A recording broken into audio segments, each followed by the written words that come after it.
తెలంగాణ మణిహారం అభివృద్ధిలో కీలక పాత్ర పోషించనున్న రీజనల్ రింగ్ రోడ్ విషయంలో లేటెస్ట్ అప్డేట్ వచ్చింది.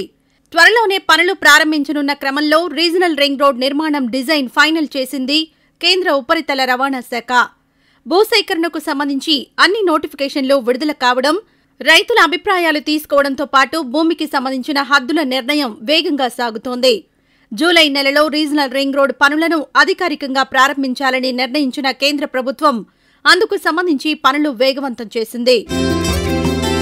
ఈ క్రమంలోనే regional ring road design diamond ఆకారంలో ఉండనున్నట్లు తెలుస్తోంది. దీని ప్రకారం రీజనల్ రింగ్ రోడ్ పైనుంచి చూస్తే వజ్రం ఆకారంలో కనిపించనుంది. రాష్ట్ర ప్రభుత్వం సైతం దీన్నే ఖరారు చేయగా అందుకు తగ్గట్టుగానే కేంద్ర ప్రభుత్వం ఈ డిజైన్ ఫైనల్ చేసినట్లు సమాచారం.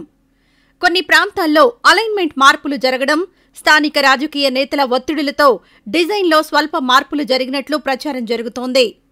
స్థానిక నేతలను కాదని డిజైన్ చేయడం వల్ల స్థానిక రైతుల నుంచి భూముల సేకరణ ఆలస్యమవుతుందని, కొత్త వివాదాలు పుట్టుకొచ్చే అవకాశం ఉందనే ఆలోచనతో కొన్ని ప్రాంతాల్లో చిన్న చిన్న మార్పులతో డిజైన్ మార్పు చేశారు.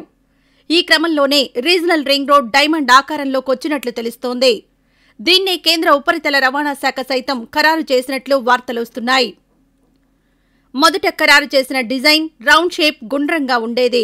కొత్త డిజైన్ మాత్రం వజ్రం ఆకారంలోకి మారింది. రీజనల్ రింగ్ రోడ్ నిర్మాణానికి మొత్తం 17,000 కోట్ల రూపాయలు ఖర్చవుతుండగా ఇందులో 4,000 కోట్లు భూసేకరణకే అవుతోంది. తెలంగాణ రాష్ట్ర ప్రభుత్వం 1,900 కోట్లను ఖర్చు పెట్టాల్సి ఉంటుంది. రాష్ట్ర ప్రభుత్వం భూసేకరణ ఎంత త్వరగా పూర్తి చేస్తే రీజనల్ రింగ్ రోడ్ నిర్మాణం అంత త్వరగా పూర్తవుతుందని కేంద్ర ఉపరితల రవాణా శాఖ మంత్రి నితిన్ గడ్కరీ సైతం వ్యాఖ్యానించారు.